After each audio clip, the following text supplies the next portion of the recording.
Hello. என்ன பண்ற? சும்மாதான் வீட்ல. நீ? நானும் சும்மாதான். சாப்பிட்டியா? சாப்பிட்டேன். நீ?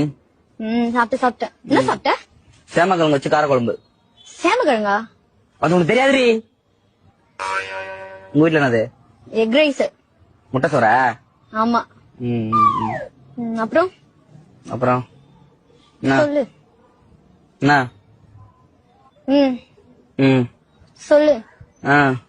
நீ சொல்லு. நீ சொல்லு. சாப்பிட்டியா? சாப்பிட்ட. நீ அதான் சொன்னல. சரி, என்ன பண்ற? அதான் சொன்னேன்டா சும்மா இருக்கேன்னு. மாமா அது துவைக்காத மாதிரி நானும் போடவே இல்ல. நான் வெளியே எங்கேயும் போகல, வீட்டுலதான் இருப்பேன்.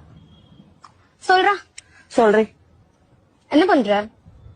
மொட்டை மாடிதான், அதான் சொன்னல. ஆமால. சரி சாப்பிட்டியா? சேமக்கிழங்கு காரக்குழம்பு.